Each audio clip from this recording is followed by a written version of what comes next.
Hello, mga kamaster, maraming salamat po sa lahat ng tumatangkilik ng ang nag-iisang tagapagmana. Paki-follow and subscribe mga master para sa mga susunod pang mga kabanata. Ang nag-iisang tagapagmana, Philip Clark. Kabanata 2501.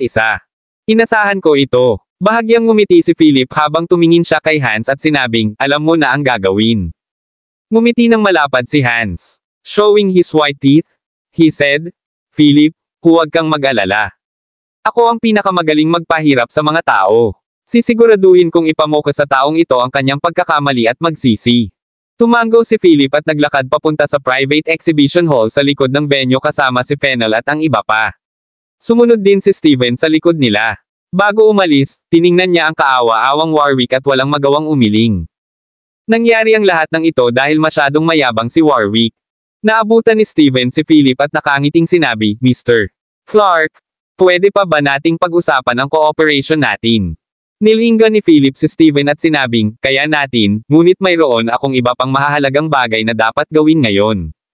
Kung gusto mo talagang pag-usapan ang cooperation, hanapin mo ako bukas. Nang marinig ito, nakangiting sinabi ni Steven, Mr. Clark, nandito ka ba para sa kapatid mo? Aalis na sana si Philip nang marinig niya ang sinabi ni Steven at napatigil siya. May pagdududa at panlalamig sa gilid ng kanyang mga mata, tinitigan niya si Steven. Sabay tingin kay Fennel para alamin sa kanya kung bakit parang alam ni Steven ang lahat. Walang magawa si Fennel at nagkibit-balikat na sinabi, ang intelligence network ng pamilya Smith ay talagang napakalakas. Hindi nakakagulat na alam nila ang lahat tungkol sa iyo.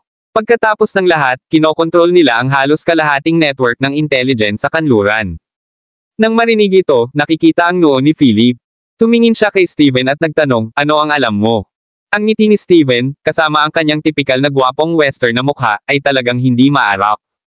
Hinubad niya ang kanyang suit at mahinang sinabi, alam ko kung bakit ka nandito ngayong gabi, Mr. Clark. Ang highlight ng gabi ay ang underground na kalakalan sa pagitan ng mga maharlika at mga nasa kapangyarihan. What I can say for sure is that the forces behind your sister will definitely be here. Alam na natin yan. Kung iyon ang impormasyon na mayroon ka, hindi ito masyadong kapakipakinabang sa akin, malamig na sagot ni Philip. Hindi niya maiwasang maramdaman na hindi mapagkakatiwalaan si Steven at may lihim na motibo.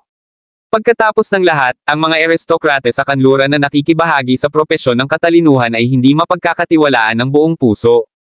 Ngumiti si Steven at sinabing, kung sasabihin kong may impormasyon ako tungkol sa kapatid mo, si Hannah Clark, sa tingin mo magkano ang halaga nito? Napakunot ang noo ni Philip, at nanlamig ang kanyang mga mata. Aniya, Steven, dapat alam mo ang identity ko. Nakikipag-bargain ka ba sa akin? Nako, Mr. Clark, na-misunderstood mo. Ito ay kaugalian ng aming pamilyang Smith. Kung gusto mong makakuha ng impormasyon mula sa akin, dapat mong bayaran ang presyo, syempre. Bukod dito, ito ay isang bagay na kailangan mo ng madalian, hindi ba? Baka sa gwapong mukha ni Steven ang siguradong tagumpay. Kabanata 2502. Kumunot ang noo ni Philip, nag-isip sandali, at nagtanong, ano ang gusto mo? O sa halip, ano ang gusto ng pamilya mong Smith? Nang marinig ito ni Steven, mas lumawak ang ngiti sa kanyang mukha nang sabihin niyang, gusto ng aming pamilyang Smith na makakuha ng karapatang pumasok sa iyong bansa para magsagawa ng mga aktibidad sa panektik. Iniisip ko kung mayroon kang paraan para payagan ito. Nang marinig ito, napakunot ang noo ni Philip at naputol, hindi na kailangan. Hindi ako papayag dito. Hindi ba ito katulad ng paghiling sa kanya na ipagpatuloy ang kanyang bansa?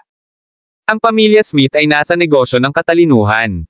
Masyado lang silang matapang para subukang pumasok sa bansa para magsagawa ng mga aktibidad.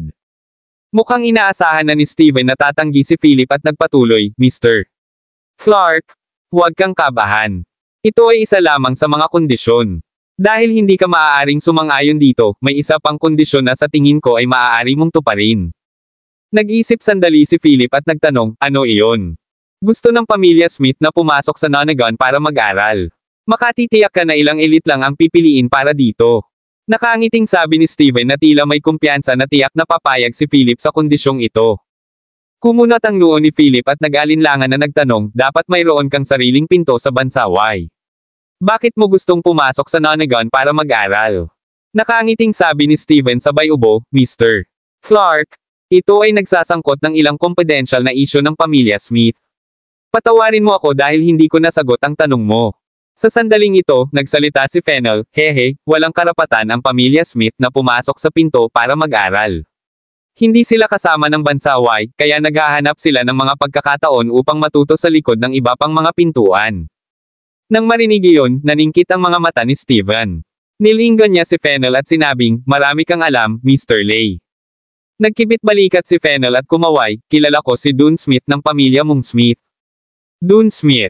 Isang maingat na tingin ang lumitaw sa mga mata ni Steven. Ang Dune ay ang pinaka-namumukod-tanging henyo ng pamilya Smith. Bihasa siya sa iba't ibang armas, paglusot, pagsubaybay, pag-atake, at pagpatay. Siya ay walang alinlangan na hari ng mga assassin. Kilala mo talaga si Dune. Ngumiti si Steven at sinuri si Fennel sa unang pagkakataon. Nakatuon lang siya kay Philip at hindi masyadong nag-imbestiga sa pagkakakilanlan ni Fennel. Kaya naman, palagi niyang iniisip na si Fennel ang bodyguard ni Philip at nagmula sa pamilyang Clark.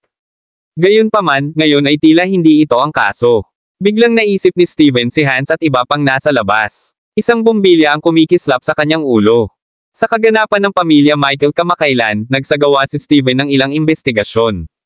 Maging si Coulson Michael ay hindi nang ahas na kumilos ng padalos-dalos at ipinagkanulo pa ang Hall of Evil. Hindi kaya nagmula sa 12 Sacred Halls of the West ang lalaking ito sa harapan niya. Kasama ang mga lalaking nakauniforme ng labanan sa labas, tila may nahawakan si Steven at bumulong, ikaw ba ang Diyos ng araw na si Apollo? Napangiti si Fennel at sinabing, nakakamangha ang pamilyang Smith na nahulaan ang aking pagkakakilanlan ng napakabilis. Laking gulat ni Steven nang marinig ang kumpirmasyon ni Fennel. Siya talaga si Apollo, ang Sun God. Talagang nakilala niya ang maalamat na Sun God. Siya ang pinaka-nakasisilaw na pag-iral sa 12 Diyos ng kanluran. Siya ang Diyos ng araw na yumanig sa kanluraning mundo. Biglang tumakbo ang isip ni Steven. Napakalapit ng Diyos ng araw kay Philip. Hindi ka panipaniwala. Inipon ni Steven ang kanyang emosyon, kay Fennel ng may paggalang, at sinabing, mahal na poong Apollo, kumusta ka na? Patawarin mo ang aking kamangmangan. Panipi. Matamlay nang umiti si Fennel at sinabing, ayos lang. Ang mga miyembro ng pamilya Smith ay pawang mabubuting tao. Hindi na kailangang maging magalang sa akin. Gayunpaman, natatakot ako na hindi ganoon kadali para sa pamilya Smith na makakuha ng karapatang makapasok sa Nonagon. Ngumiti si Steven at sinabing, kaya humihingi ako ng tulong kay Mr. Clark. Ayon sa impormasyong natanggap ng pamilya Smith, ang kasalukuyang Nonagon ay kulang ng pinuno sa lugar. Ang pamilya Clark ay dapat magkaroon ng paraan upang payagan ang pamilya Smith na magpadala ng ilang tao sa loob para mag-aral. Kabanata 2503. Pagkatapos mag-isip sandali, sinabi ni Philip, okay, maipapangako ko sa iyo, ngunit bago iyon, kailangan kong sabihin ng maaga kung ang mga miyembro ng iyong pamilyang Smith ay nagdudulot ng anumang kaguluhan sa bansa, ako ang unang taong papatayin, sila. Ngumiti si Steven at sinabing, Mr. Clark, huwag kang mag-alala. Ang mga miyembro ng pamilyang Smith ay namumuhay sa isang mahigpit na alituntunin ng pag-uugali. Naghahangad lang kaming matuto, hindi magdulot ng gulo. Pagkatapos noon, mahinahong sinabi ni Philip, sabihin mo sa akin ang impormasyong mayroon ka tungkol sa kapatid ko. Lumingalinga si Steven, lumapit kay Philip, at sinabing, ang organisasyon sa likod ng kapatid mo ay may 3 pinto. Ito ay napakalaki at makapangyarihan. Maging ang pamilya Clark ay hindi maglalakas loob na guluhin ito ng madali dahil ang organisasyong ito ay itinatag ng iyong ina noon. Ano? Isang organisasyon na itinatag ng kanyang ina. Makalipas ang mahabang panahon, muli siyang nakahanap ng may kaugnayan sa kanyang ina. Agad na naging napakapangit ng ekspresyon ni Philip. Ang organisasyon sa likod ni Hannah ay talagang itinatag ng kanilang ina. Paano kaya ito? Kung ganoon nga, bakit sasali si Hannah dito? Anong uri ng pagsasabuatan o kaya ang maaaring magkaroon? At saka, bakit gumawa ng ganoong organisasyon ang kanyang ina? Ito ba ang dahilan kung bakit hindi inimbestigahan ng kanyang ama ang pagkawala ni Hannah? Alam na ba ng kanyang ama ang organisasyon sa likod ni Hannah ay may kaugnayan sa kanyang ina? Sa isang iglap, maraming mga pag-iisip ang sumagi sa isip ni Philip, at maraming mga pahiwatig ang lahat ay nag-ulo. Hindi niya akalain na ang organisasyon sa likod ni Hannah ay may kinalaman sa kanyang ina. Mr. Clark, alam kong labis kang nagulat ngayon, ngunit ayon sa pagsusuri sa impormasyong inilabas ng aking pamilyang Smith, ang organisasyon sa likod ng kapatid na babae ay talagang itinatag ng iyong ina. Patuloy ni Steven, hindi, to be precise, ang nanay mo ang nagreporma at nagpalawak nito. Nakakamangha talaga ang nanay mo. Mayroon pa ring mga alamat tungkol sa kanya sa kanluran ngayon. Isa siyang maselang babae na nagawang umangat sa napakalaking organisasyon at binago pa ito. Siya ang reyna sa mata ng maraming tao. Kung tama ang pagkakaalala ko, maraming tapat na sumunod sa iyong ina ang nananatili pa rin sa organisasyong iyon hanggang ngayon. Ang iyong kapatid na babae, si Hana, ay dapat na nasa ilalim ng proteksyon ng mga taong iyon. Proteksyon. Kumunat ang noo ni Philip na patitig ang mga mata kay Steven. Sabi ni Steven, tama, pinuprotektahan siya. Tulad mo, ang iyong kapatid na babae ay nagdadala ng isang nakakagulat na lihim. Tinarget ka ng mga tao ng organisasyong iyon noong unang ngunit nabigo. Ang dahilan naman, dapat ay ang pamilyang Clark. Nang maglaon, pinuntirya nila ang iyong kapatid at nagtagumpay. Gayunpaman, tila kinuha ng grupo ng mga tao ang iyong kapatid na babae upang protektahan siya magpakailanman. Pagkatapos magsalita ni Steven, sinulyapan niya si Philip at nagpatuloy, Mr. Clark, huwag kang masyadong kabahan. At least ligtas na ang ate mo. Ang mga taong iyon ay tapat na tagasunod ng iyong ina at hindi sasaktan ng iyong kapatid na babae. Ngunit para sa iba sa organisasyong iyon, hindi iyon ang kaso. Matapos marinig ang mga salita ni Steven, naging seryoso ang mukha ni Philip. Ang organisasyon sa likod ng kanyang kapatid na babae ay talagang malawak na kasangkot. Sa sinabi ni Steven, tiyak na nahahati ang organisasyon sa maraming grupo. Ang ilan ay gustong saktan ang kanyang kapatid na babae, habang ang ilan ay gustong protektahan siya. Gayunpaman, kahit papaano ay mapanatag si Philip ngayon na ang kanyang kapatid na babae ay protektado. Kabanata 2503. Pagkatapos mag-isip sandali, sinabi ni Philip, okay, maipapangako ko sa iyo, ngunit bago iyon, kailangan kong sabihin ng maaga kung ang mga miyembro ng iyong pamilyang Smith ay nagdudulot ng anumang kaguluhan sa bansa, ako ang unang taong papatayin, sila. Ngumiti si Steven at sinabing, Mr. Clark, huwag kang mag-alala. Ang mga miyembro ng pamilyang Smith ay namumuhay sa isang mahigpit na alituntunin ng pag-uugali. Naghahangad lang kaming matuto, hindi magdulot ng gulo. Pagkatapos noon, mahinahong sinabi ni Philip, sabihin mo sa akin ang impormasyong mayroon ka tungkol sa kapatid ko. Lumingalinga si Steven, lumapit kay Philip, at sinabing, ang organisasyon sa likod ng kapatid mo ay may 3 pinto. Ito ay napakalaki at makapangyarihan. Maging ang pamilya Clark ay hindi maglalakas loob na guluhin ito ng madali dahil ang organisasyong ito ay itinatag ng iyong ina noon. Ano? Isang organisasyon na itinatag ng kanyang ina. Makalipas ang mahabang panahon, muli siyang nakahanap ng may kaugnayan sa kanyang ina. Agad na naging napakapangit ng ekspresyon ni Philip. Ang organisasyon sa likod ni Hana ay talagang itinatag ng kanilang ina. Paano kaya ito? Kung ganoon nga, bakit sasali si Hana dito? Anong uri ng pagsasabuatan o kaya ang maaaring magkaroon? At saka, bakit gumawa ng ganoong organisasyon ang kanyang ina? Ito ba ang dahilan kung bakit hindi inimbestigahan ng kanyang ama ang pagkawala ni Hana? Alam na ba ng kanyang ama ang organisasyon sa likod ni Hana ay may kaugnayan sa kanyang ina? Sa isang iglap, maraming mga pag-iisip ang sumagi sa isip ni Philip, at maraming mga pahiwatig ang lahat ay nag-ulo. Hindi niya akalain na ang organisasyon sa likod ni Hana ay may kinalaman sa kanyang ina. Mr. Clark, alam kong labis kang nagulat ngayon, ngunit ayon sa pagsusuri sa impormasyong inilabas ng aking pamilyang Smith, ang organisasyon sa likod ng kapatid na babae ay talagang itinatag ng iyong ina. Patuloy ni Steven, hindi, to be precise, ang nanay mo ang nagreporma at nagpalawak nito. Nakakamangha talaga ang nanay mo. Mayroon pa ring mga alamat tungkol sa kanya sa kanluran ngayon. Isa siyang maselang babae na nagawang umangat sa napakalaking organisasyon at binago pa ito. Siya ang reyna sa mata ng maraming tao. Kung tama ang pagkakaalala ko, maraming tapat na sumunod sa iyong ina ang nananatili pa rin sa organisasyong iyon hanggang ngayon. Ang iyong kapatid na babae, si Hana, ay dapat na nasa ilalim ng proteksyon ng mga taong iyon. Proteksyon. Kumunat ang noo ni Philip na patitig ang mga mata kay Steven. Sabi ni Steven, tama, pinuprotektahan siya. Tulad mo, ang iyong kapatid na babae ay nagdadala ng isang nakakagulat na lihim. Tinarget ka ng mga tao ng organisasyong iyon noong unang ngunit nabigo. Ang dahilan naman, dapat ay ang pamilyang Clark. Nang maglaon, pinuntirya nila ang iyong kapatid at nagtagumpay. Gayunpaman, tila kinuha ng grupo ng mga tao ang iyong kapatid na babae upang protektahan siya magpakailanman. Pagkatapos magsalita ni Steven, sinulyapan niya si Philip at nagpatuloy, Mr. Clark, huwag kang masyadong kabahan. At least ligtas na ang ate mo. Ang mga taong iyon ay tapat na tagasunod ng iyong ina at hindi sasaktan ang iyong kapatid na babae. Ngunit para sa iba sa organisasyong iyon, hindi iyon ang kaso. Matapos marinig ang mga salita ni Steven, naging seryoso ang mukha ni Philip. Ang organisasyon sa likod ng kanyang kapatid na babae ay talagang malawak na kasangkot. Sa sinabi ni Steven, tiyak na nahahati ang organisasyon sa maraming grupo. Ang ilan ay gustong saktan ang kanyang kapatid na babae, habang ang ilan ay gustong protektahan siya. Gayunpaman, kahit papaano ay mapanatag si Philip ngayon na ang kanyang kapatid na babae ay protektado. Kabanata 2505. Hinanap ng lahat ang tunog at nakita ang isang grupo ng mga tao na papasok mula sa pintuan. Napapaligiran sa gitna ang isang binata. Napakagwapo niya at matangkad na may malademonyong ngiti sa gilid ng labi. Nakasuot ng golden suit para siyang royalty. Hindi, para maging tumpak, siya ay royalty.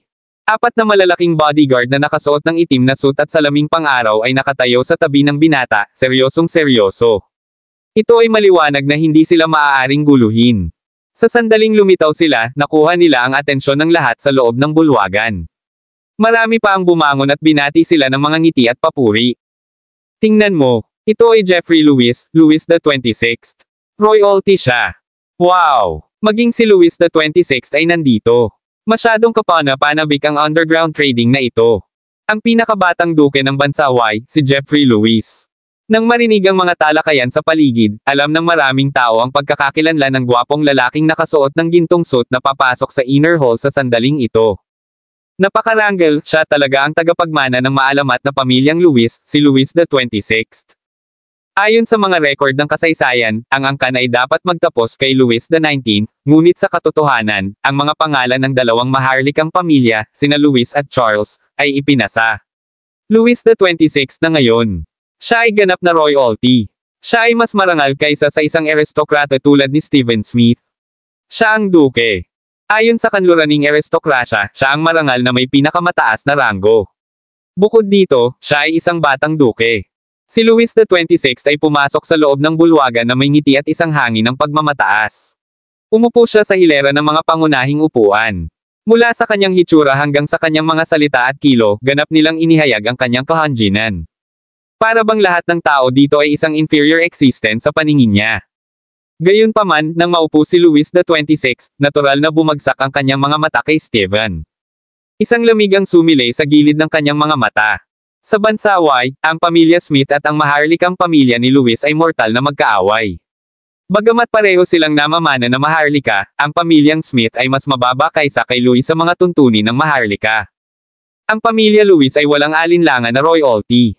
Bukod dito, sa maraming negosyo, ang pamilya Smith at ang maharlikang pamilya ni Louis ay nagkaroon ng maraming salungatan at alitan. Malamig ding sinulyapan ni Steven si Louis the 26th at hindi siya binati. Umupo si Moses sa tabi ni Philip at sinabing may mahinang tawa, si Louis the 26th ang pinakabatang duke ng maharlikang maharlika at may sama ng loob sa pamilya Smith. Ngayong naabot mo na ang isang deal kay Steven, huwag mong madaliin itong Louis the 26th. Siya ang pinakabatang duke sa buong bansaway at paborito ng reyna. Balitang-balita na hindi magtatagal ay ikakasal na siya sa bunsong anak ni Reyna, si Alice Elizabeth. Bahagyang napakunot ang noo ni Philip habang saglit na tumitig sa mayabang at marangal na si Louis the 26th. Kabanata 2506. Sinabi ni Philip nang walang kabuluhan, hindi ako interesado sa mga pagtatalo sa pagitan ng maharlikang pamilya at ng mga maharlika ng bansa Y. Sa aking pakikitungo sa pamilyang Smith, gusto ko lang makuha ang gusto ko. Hindi na ako sasali sa kahit ano pa man. Siyempre, kung hindi ko sinasadyang masaktan ang tinatawag na Louis the 26th, hindi ito maaaring makatulong sa hindi niya ako ginugulo, magiging madali akong kausap. Si Moses ay tumingin sa gilid ni Philip ng tame time at sinabi, ito ang unang pagkakataon na nakakita ako ng isang tao na pinaikot-ikot ang mga katotohanan sa paligid ng ganoon.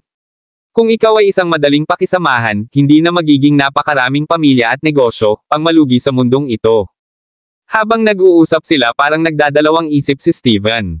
Matapos mag-isip, tumayo siya at pinakiusapan ang kanyang mga nasasakupan na ayusin ang kanyang upuan sa tabi ni Philip. Mr. Clark, sana hindi ka mag-isip kung uupo ako dito sa tabi mo. Ngumiti ng matamis si Steven. Si Philip ay sumulyap sa gilid at umiling ng walang sinasabi. Sinabi ni Moses, Steven, kung ibaba mo ang iyong mga katayuan ng ganito at umupo sa amin, natatakot akong magdulot ito ng hindi pagkakaunawaan. Sinulyapan ni Steven si Moses at nakangiting sinabi, Young Master Donley, matagal na kitang hindi nakita. Ang aming huling pagtutulungan ay isang kaaya-ayang karanasan. Tumango si Moses at ngumiti. Patuloy ni Steven, ganun din naman kahit saan ako umupo. Unang-una dahil may sasabihin ako kay Mr. Clark. Tumawa si Moses, itinaas ang kanyang baba, at sinabing, so, may lihim kang motibo. Nag-aalala ka ba kay Louis the 26th?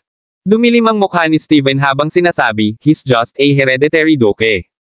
Hindi ako nag-aalala sa kanya.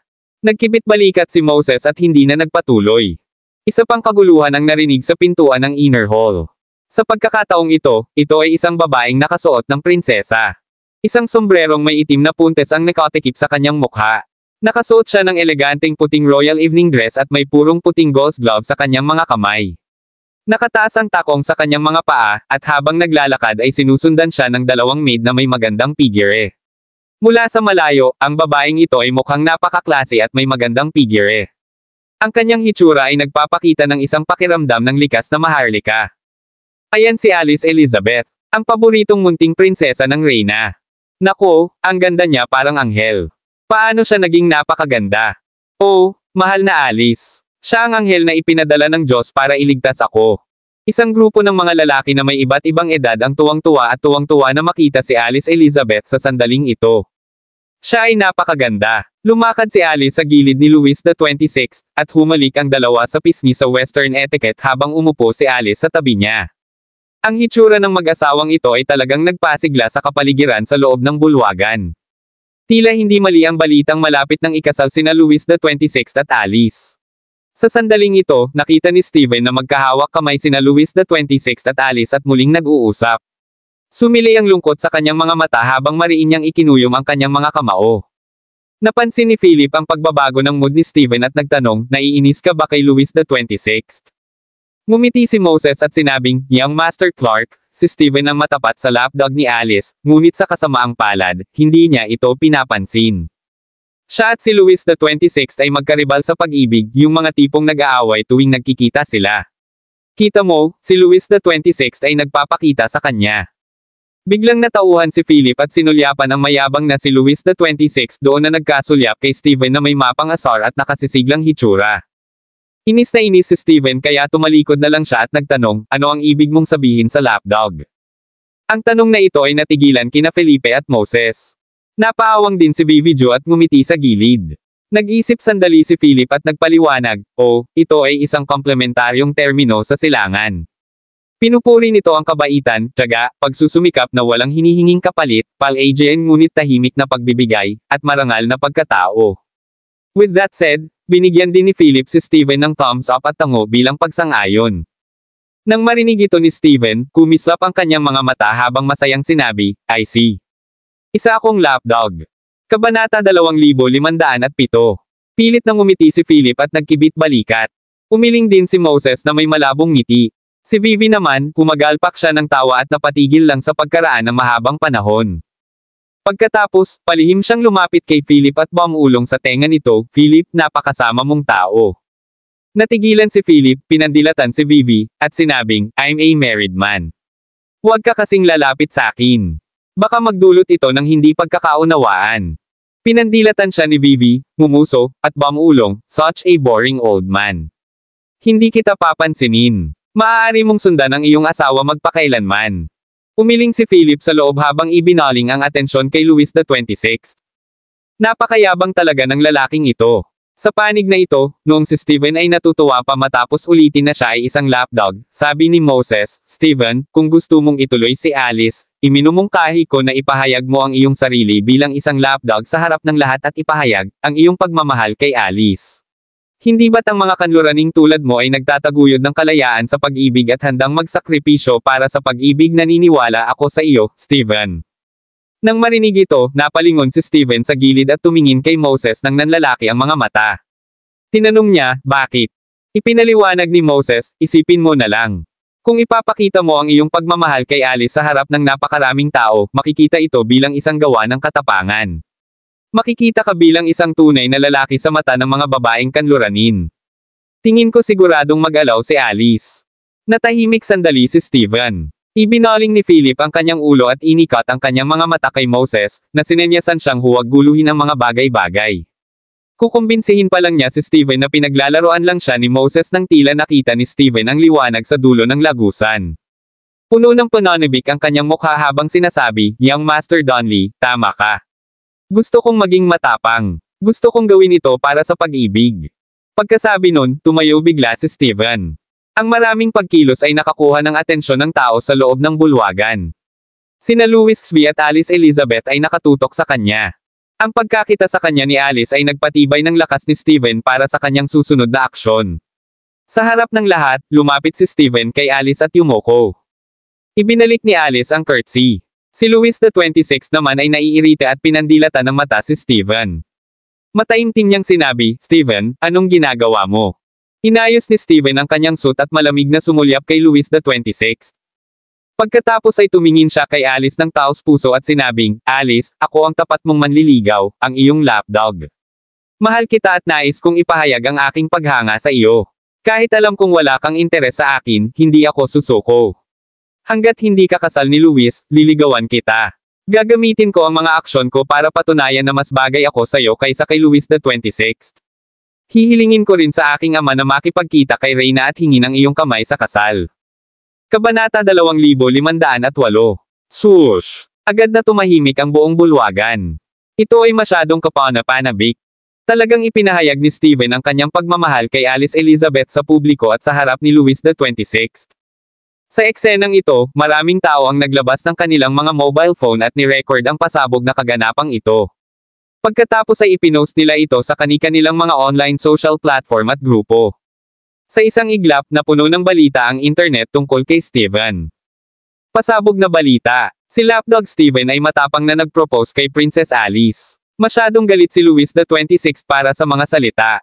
Sa unang tingin, ang headline na ito ay gawa ng isang Eastern editor. Sa eksena, maraming lalaki at babae ang nagtakip ng bibig at nanlalaki ang mata na tumingin kay Steven. Hindi man nila naintindihan kung bakit ngayon lang tinawag ni Steven ang sarili niyang lapdog, parang papuri ito. Sa sandaling ito, hindi makapaniwalang tumingin din si Alice kay Steven, ang malalaking kumikislap nitong mga mata na puno ng pananabik. Sumabog sa galit si Louis XXVI. Hinawakan niya ang kwelyo ni Steven at ngumisi. F*** ka, Steven. Alam mo ba kung ano ang iyong pinag-uusapan? Si Alice ang fiancé ko.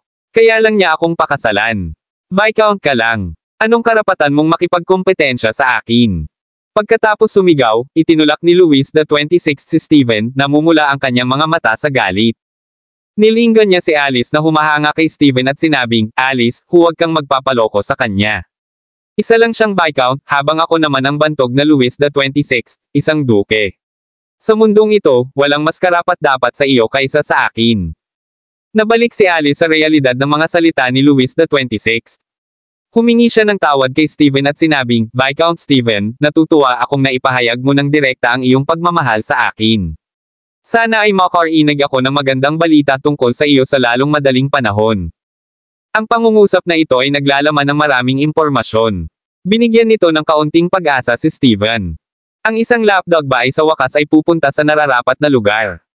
Masayang pinandilatan ni Steven si Louis XXVI bago siya bumalik sa tabi ni Philip sa marangal na paraan. Sa kabilang banda, halos mabaliw si Louis XXVI sa galit. Puno ng ngiti si Steven habang paulit-ulit na nagpasalamat kina Philip at Moses. Pakiramdam ni Philip ay walang magawa na si Moses talaga ang nagdulot ng ganitong eksena. Sa kabilang banda, ngumiti si Moses at sinabing, "Steven, congratulations. Ang ikatlong gulong ay malapit ng maging opisyal na partido."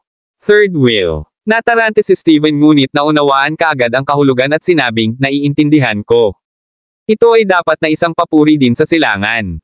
Natigilan si Moses habang ngumiti siya at sinabing, "Napakagaling mong estudyante." Nakalubog pa rin si Steven sa sarili niyang mundo. Sa sandaling ito, isa pang grupo ang bumungad sa pintuan. Ang hitsura ng grupong ito ng mga tao ay nagpapalamig sa kapaligiran sa buong panloob na bulwagan. May 8 mandirigma na nakasuot ng black metal armor na nakasuot ng itim na electronic helmet na fully bulletproof metal. Hawak nila ang mga high-tech na baril na katulad ng nakita sa Star Wars sa kanilang mga kamay at naglakad papunta sa bulwagan na may dumadagandong na yabag habang binabantayan nila ang dalawang matangkad na babae sa gitna. Ang 8 mandirigmang ito lamang ay sapat na upang mabigla ang lahat ng tao sa loob ng bulwagan. Para naman sa dalawang babae na pinuprotektahan ng 8 mandirigma na ito, ang isa ay nakasuot ng pulang backless na evening gown na nakapulupot ang buhok. Maganda ang mukha niya pati na rin ang proportioned at curvaceous figure. Naka-high heels siya at maganda ang galaw niya. Medyo bata at awkward ang itsura ng dalaga sa tabi niya. Nakasuot siya ng puting casual na damit, maikling palda, at puting sneakers. Ang kanyang buhok ay nakatali sa isang nakapusod, at siya ay may puting lacy na belo sa kanyang mukha na pumihil sa iba na makita ang kanyang tunay na hitsura. Gayunpaman, para siyang duwende na nagbuga ng sariwang hangin. Ang kanyang pares ng malalaking malaamog na mata ay mukhang dalisay at kaibig-ibig. Si Philip, na nakaupo, ay biglang napatayo nang makita ang dalagang ito. Pinaikit niya ang kanyang mga mata. Kabanata 2509. Hana. Sa sandaling pumasok ang dalaga, nakita ni Philip ang anino ni Hana sa kanya. Gayunpaman, ang kabilang partido ay nagsuot ng belo sa kanyang mukha na nakatatak sa kanyang tunay na anyo. Sa sandaling ito, ang biglaang pagkilos ni Philip ay nakatawag din ng atensyon ng lahat. Anong meron? Ano ang gustong gawin ng Easterner na ito? Ipapahayag ba niya ang kanyang pagmamahal sa babaeng tulad ni Steven? Medyo kakaiba. Parang nakita ko na ang lalaking taga-silangan na iyon sa isang lugar noon. Tingnan mo, nakaupo si Steven sa kanila. At ngayon lang sila pinapasok ni Steven. Ano ang relasyon nila sa pamilya Smith? Nagbulungan ng isang grupo ng mga tao.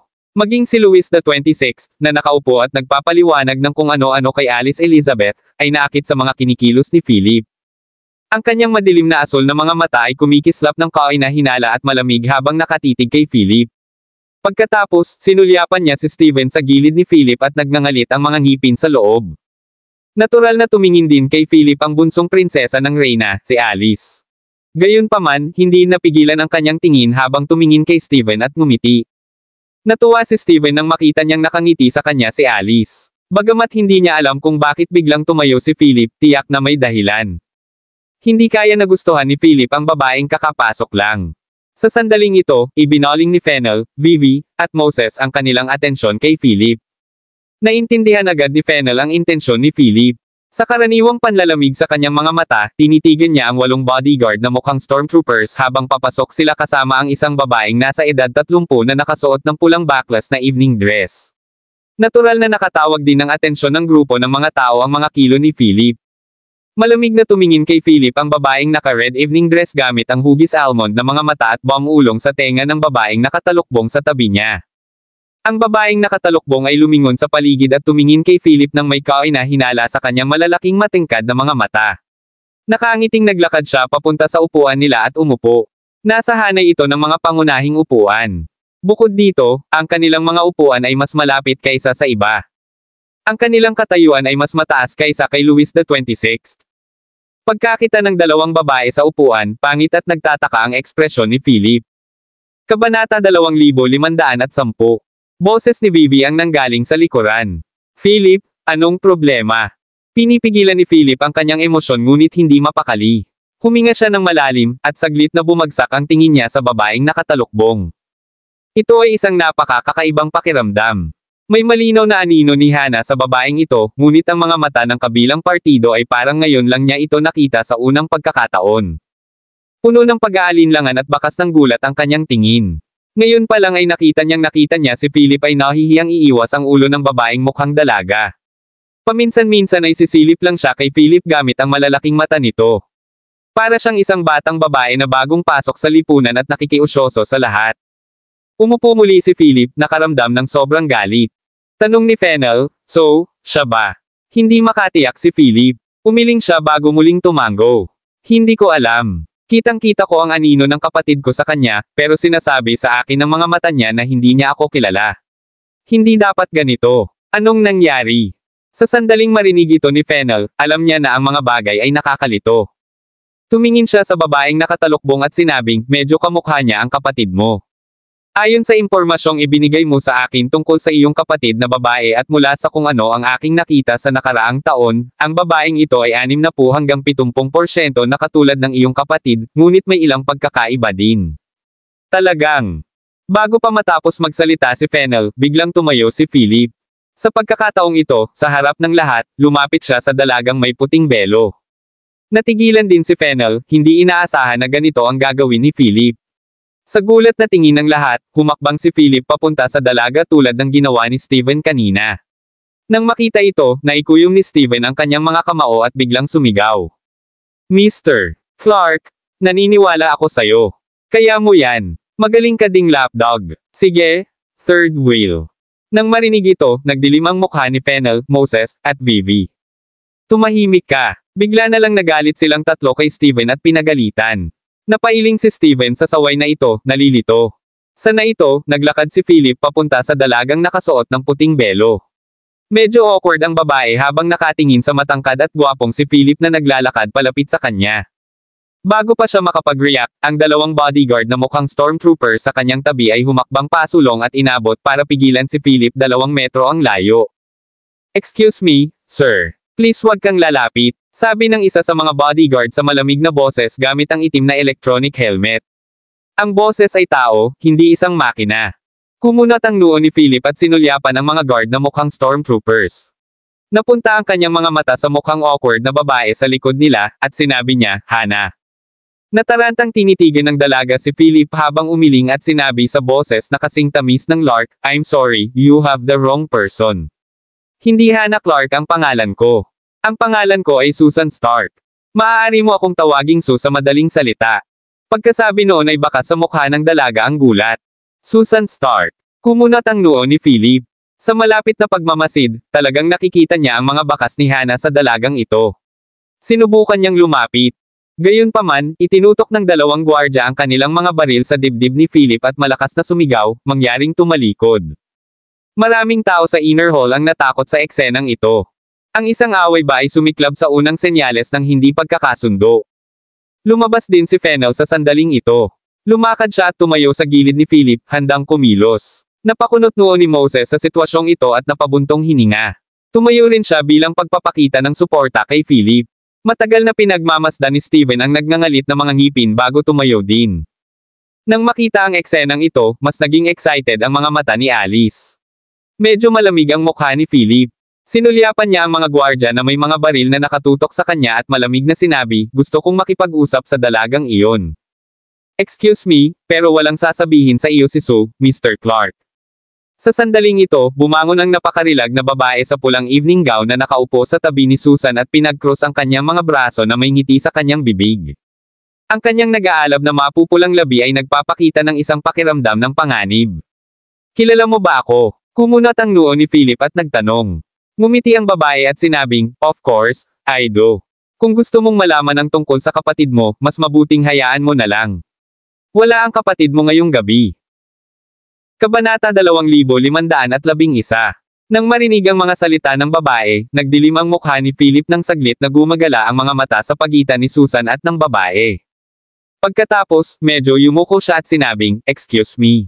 Pagkatapos noon, tumalikod si Philip at bumalik sa kanyang upuan. Umupo na rin si Fennel at ang iba pa.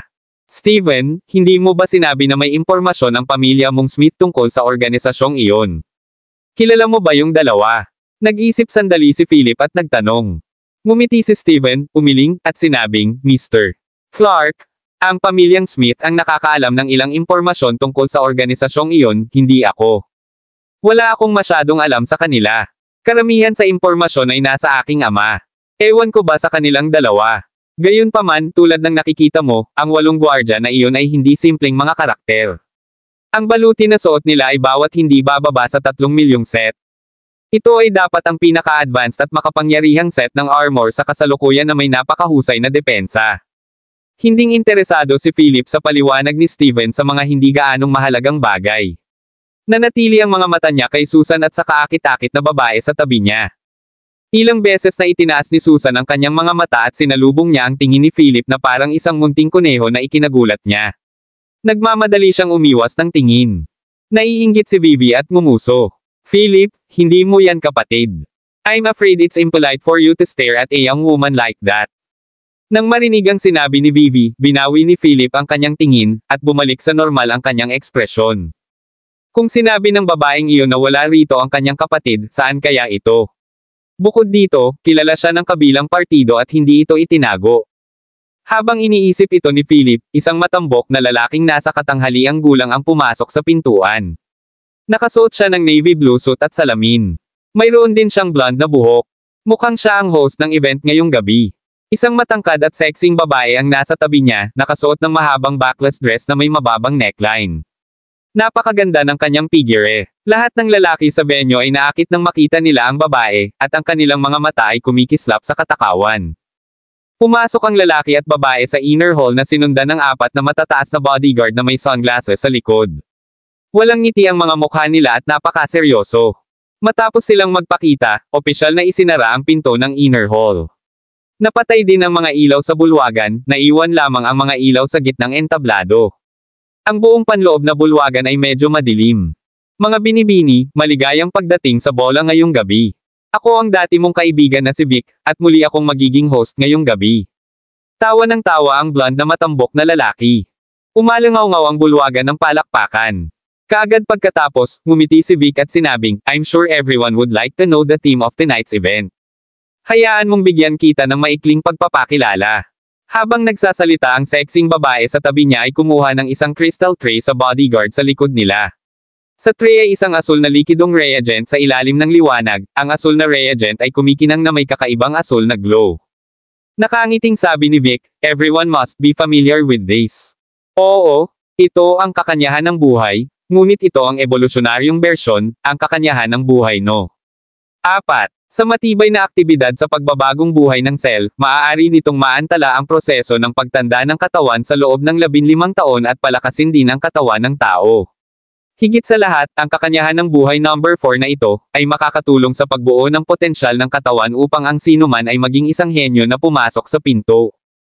Kabanata 2512. Habang umalangaw-ngaw ang masigasig na boses ni Vic, ang mga manunood ay sumabog sa mga talakayan.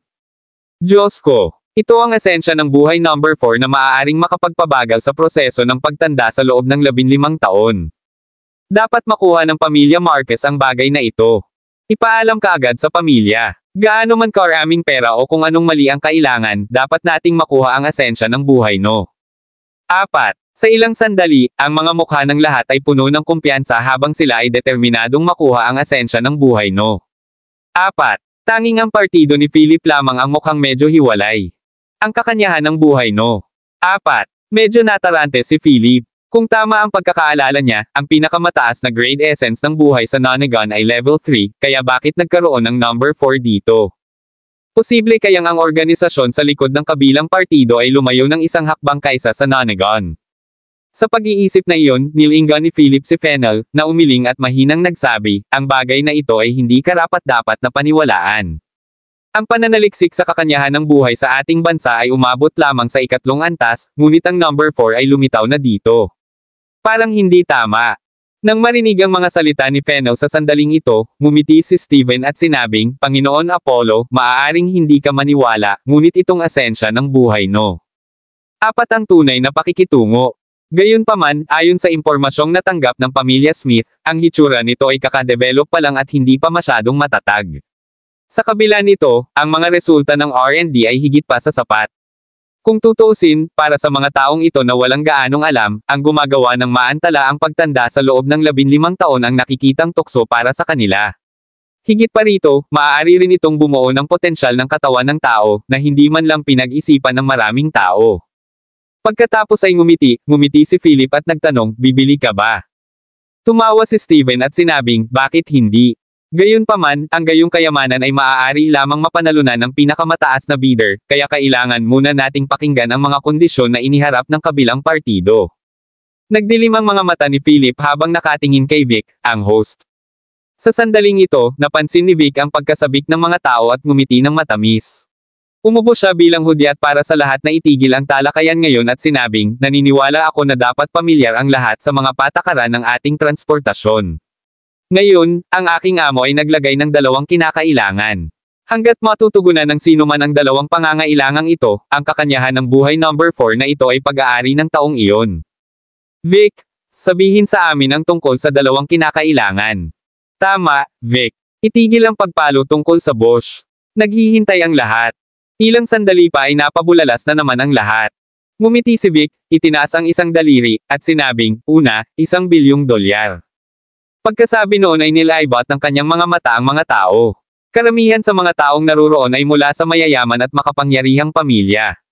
Ang $1 bilyon ay maaaring hindi isang problema para sa kanila. Gayunpaman, ang mga mukha ng ilang mga tao ay halatang madilim. Masyadong mahal ang $1 bilyon. Maaaring kailanganin nilang ibigay ang kalahati ng kanilang mga ari-arian para doon. Saglit na huminto si Vic bago niya itinaas ang pangalawang daliri at sinabing, ang pangalawang kinakailangan ay ang tao o pamilya na nakakuha ng asensya ng buhay number 4 ay dapat gumawa ng isang bagay para sa aking amo. Dapat silang pumunta sa Cockley Mountain sa silangan, pumasok sa pintuan, maging isang disipulo ng Nonagon, at kumuha ng ilang impormasyon para sa aking amo. Kabanata 2513. Nang marinig ang pangalawang beses na ito, mabilis na nagbago ang mga ekspresyon ni Philip at ng iba pa. Kumunot din ang noo ni Moses at sinulyapan si Vic bago ito bumaling kay Philip at Fennel. Sinabi niya sa mahinang boses, sinisikap ba niyang pumasok sa ating bansa at makakuha ng ilang mga pipay? Nanlamig ang mga mata ni Philip habang nakakunot ang noo at sinabing, huwag ka nang magsalita pa. Tingnan natin kung ano ang susunod na mangyayari. Kung talagang gaya nga ng sinabi ni Moses, tiyak na kikilos si Philip at makukuha ang essence of life, no? 4. Kasabay nito, malalaman niya kung sino ang amo sa likod ni Vic.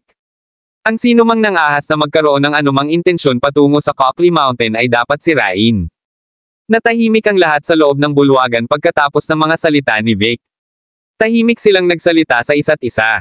Sa kanila, nag-usap din sina Louis the 26th at Alice Elizabeth, na determinadong makuha ang asensya ng buhay, no? 4. Si Louis the 26th ang unang nagtaas ng kamay at nagsabi, Vic, I want to get this essence of life, no, para ibigay ito kay Reyna sa kanyang kaarawan. Kung ganoon, sinasabi mo bang kailangang maglakbay ang Reyna sa tinatawag na Cockley Mountain? Bahagyang yumuko si Vic kay Louis the 26th at sinabing, Your Excellency, both my boss and I know all about your filial piety to the Queen. Kaya, binanggit ng aking boss na kung gusto ng inyong kamahalan Louis the 26th ang asensya ng buhay, mabibigyan ka namin ng produkto number 3 sa presyong $500 milyong. Nang marinig iyon, ngumiti si Louis the 26th at tumango, mabuti. Kung ganoon, hindi ako makikipagkompetensya para sa asensya ng buhay, no? 4. Kung gayon, hayaan ang iba na ipaglaban ito. Pagkasabi noon ay masayang umupo si Louis the 26th at pinanood ang masiglang talakayan. Sa kabilang banda, nagsalita si Susan Stark at ang kaakit-akit na babae sa tabi niya sa mahinang boses. Paminsan-minsan ay sinisilip ni Susan si Philip na para bang gustong makita ang ginagawa ni Philip. Bumulong ang babae sa tenga ni Susan bago niya itinaas ang kanyang kamay at sinabing, Mr. Vic, kukunin natin ang asensya ng buhay, no? 4. Darating ang $1 bilyong mamaya. Para naman sa pangalawang kondisyon, pipili kami ng mga pinaka-elite na tao na pupunta sa Cockley Mountain para makuha ang gusto ng boss mo. Ngumiti si Vic at sinabing, nako, mahal na si Madam Purcell, kailangan nating ayusin alang ang isyong ito. Mas gusto ng boss namin na nasa tabi mo ang babaeng ito para pumasok sa Cockley Mountain at tulungan ang boss namin na makuha ang gusto niya. Nakataas ang magandang kilay ng babae. Nanlamig ang kanyang mga mata habang sinasabi, Vic, dapat mong malaman na imposible ito. Nagkibit balikat si Vic at sinabing, Madam Purcell, alam ko na hindi ordinaryo ang puwersa sa likod mo, at sinabi rin ng boss na tretuhin ka ng may paggalang, ngunit ang mga patakaran ay mga patakaran. Ang transportasyon ay dapat matugunan ang mga kondisyon na nasiyahan sa parehong partido, kaya umaasa ako na maaari mong muling simulan alang. Pagkasabi noon ay sinulyapan ni Vic si Susan at pakiramdam yumoko. Kaagad pagkatapos, ang mga pinuno ng mga pangunahing pamilyang kanluranin na naroroon ay nagsimulang magtaas ng kanilang mga kamay upang kunin ang kakanyahan ng buhay, no? Napakatindi ng sitwasyon sa pinangyarihan. Makikita na ang lahat ay sabik na mahawakan ang bagay na ito. Kabanata 2514. Sa panig naman ni Philip, napakatahimik at walang nakikialam. Ilang beses na gustong magtaas ng kamay ni Steven, ngunit nang makita ang reaksyon ni Philip at ng iba pa, sa wakas ay sumuko na siya. Mr. Clark, hindi mo ba ito ipaglalaban? Nakangiting tanong ni Steven. Umiling si Philip at sinabing, ang isang hindi matatag na produkto ay walang silbi sa akin. Gusto ko lang malaman kung sino ang boss sa likod ng transportasyong ito. Steven, dapat may impormasyon ka tungkol sa kanya, di ba? Nang marinig ito, ngumiti si Steven, narinig tumango, at sinabing, tama ka, Mr. Clark. Mayroon akong impormasyon tungkol sa boss na ito. Gusto mo bang ipagpalit ito? Pinaikit ni Philip ang kanyang mga mata at tumingin kay Steven na may kaunting pang-aapi. Naramdaman ni Steven ang mapang-ipang aura mula kay Philip at medyo hindi komportable. Sabi niya, haha, Mr. Clark, huwag mo akong tignan ng ganyan. Magkaibigan tayo, di ba? Kung ganoon, gagawin ko ang desisyon at ibibigay ko sa iyo ang impormasyong ito ng libre. Nang marinig iyon, sinabi ni Philip, kung ito ay may halaga, hindi kita bibiguin. Nagkibit balikat si Steven at sinabing, maaaring kilala mo ang ilan sa mga tao sa likod nito. Ginagawa ko. Nagtaas ng kilay si Philip. Napakurap si Steven at sinabing, itong underground trading organization ay may 3 partidong kasali. Una, ang Spear Bureau. Ang Spear Bureau. Nagdilim ang mga mata ni Philip at nag-isip sandali bago sinenyasan si Steven na nagpapatuloy. Siguro hindi mo malalaman ang second party, pero sa Western world, ang kabilang partido ay isang kilalang underground market tycoon. Ang kanyang pangalan ay Max Nicholas. Puno ng ngiti si Steven. Kumunat ang noo ni Philip at ipinahiwatig na hindi niya kilala ang taong ito. Nagsalita si Fennel, kilala ko ang taong ito. Kinokontrol niya ang higit sa kalahati ng underground market sa Western world. Ang kanyang mga puwersa ay magkakaugnay, at siya ay may malalim na pakikipagtulungan sa maraming puwersa at organisasyon. Kalahati ng 12 Sacred Hall ay may pakikitungo kay Max. Bukod dito, ang taong ito ay hindi nagpakita sa publiko. Sa ngayon, walang nakakaalam ng tunay niyang mukha. Napaka-misteryosong tao niya. Sa kanlurang mundo, siya ay may titulong ika-13 Diyos bilang karagdagan sa 12 Diyos. Gayunpaman, ang 12 Diyos ng kanluran ay hindi kailanman nakilala ang kanyang pag-iral, at ang kabilang partido ay tila wala ring pakialam sa tinatawag na titulong ito. Matapos pakinggan ang sinabi ni Fennel ay mas lalong nagdilim ang mukha ni Philip. Tila talagang masalimuot at masalimuot ang mga puwersa sa likod ng underground trading market na ito. Tama si Lord Apollo. Si Max ay sikat na sikat sa Western world. Ang kanyang kayamanan ay sumasakop sa 1/3 ng kanluraning mundo. Napakayaman niya at maraming tao sa ilalim niya. Ang mga bansa sa kanluran ay parehong nagmamahal at napupuot sa kanya dahil sa kanyang kayamanan at kapangyarihan. Dagdag ni Steven. Tumango si Philip at nagtanong, paano ang third party? Sagot ni Steven, I'm sure hindi ka na estranghero sa kanya.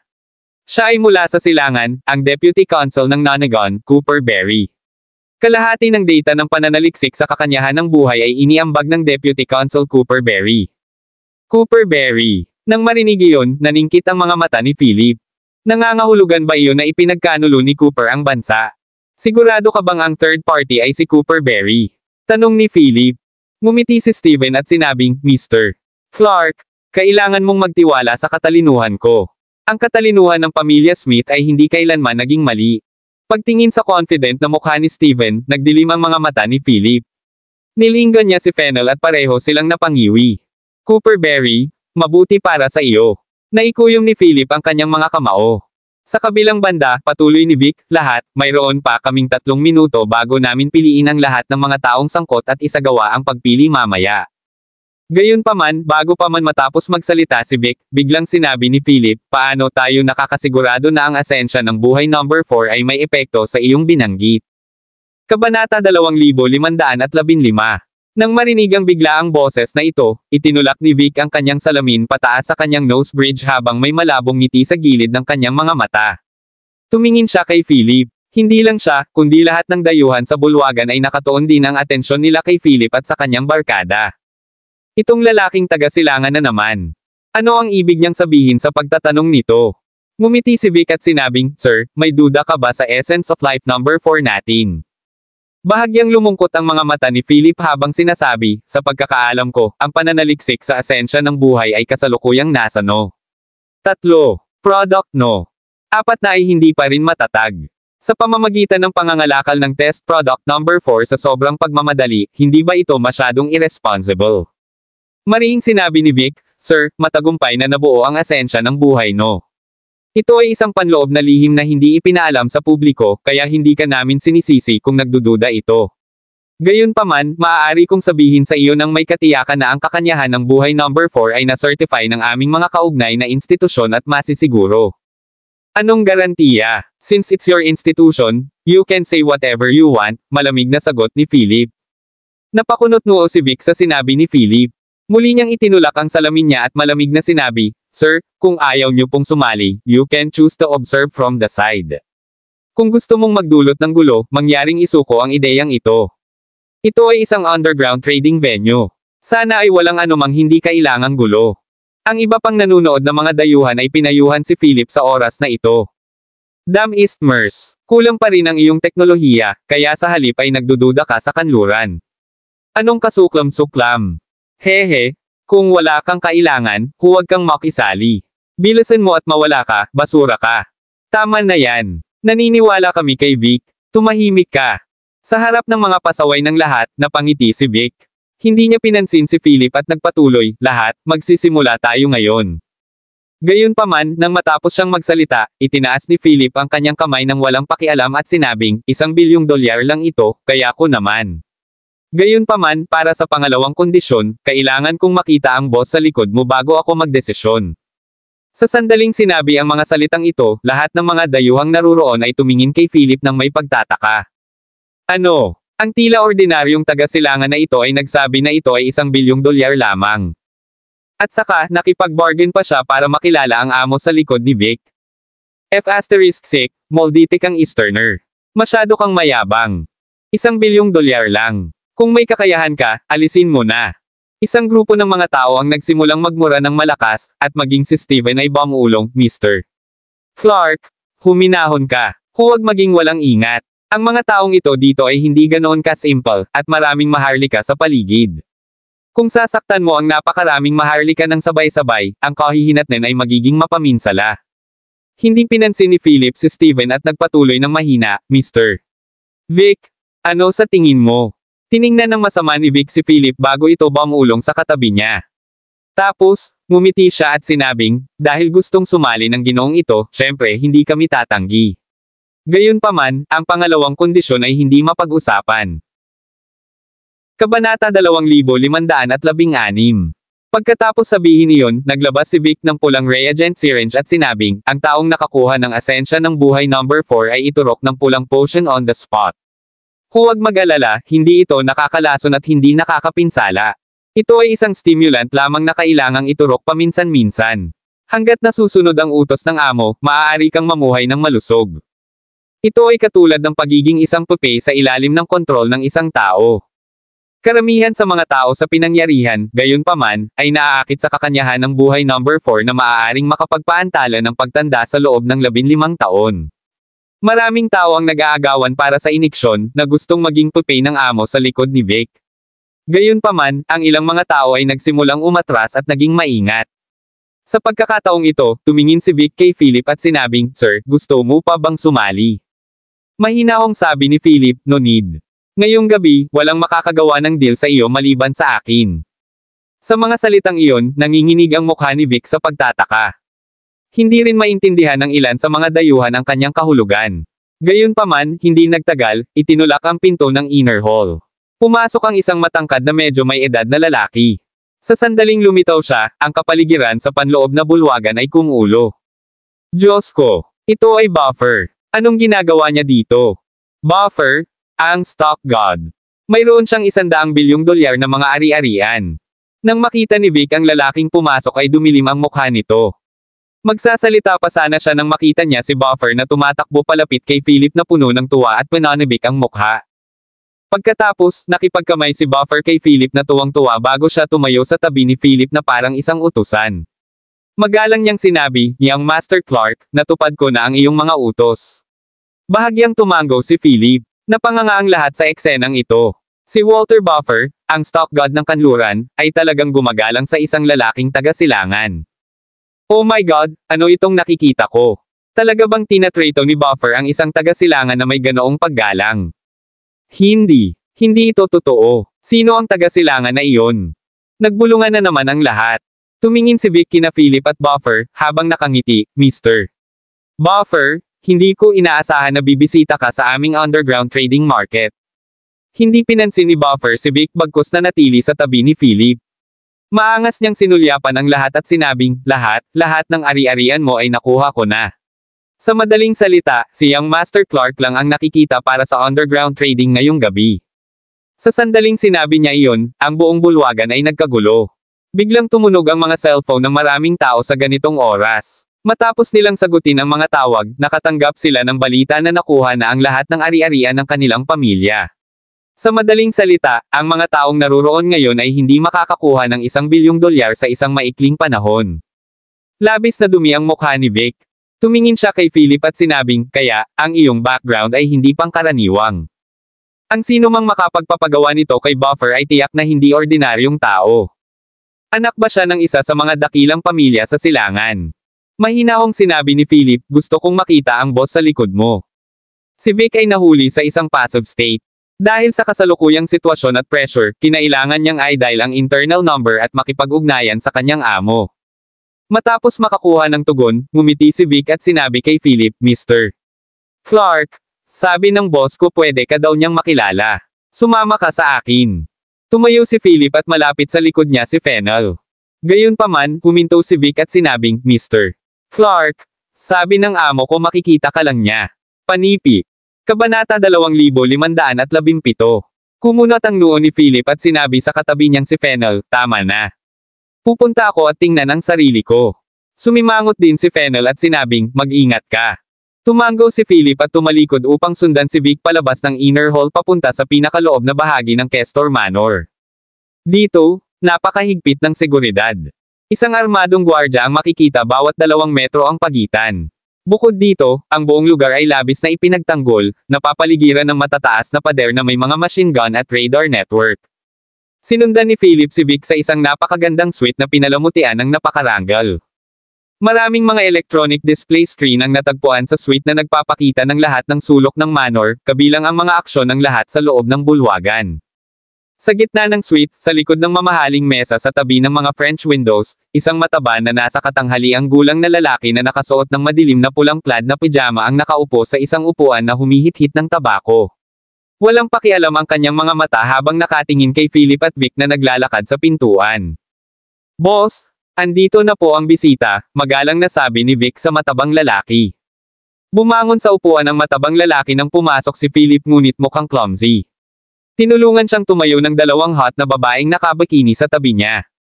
Oh, Mr. Clark. Hello, ikinagalak kitang makilala.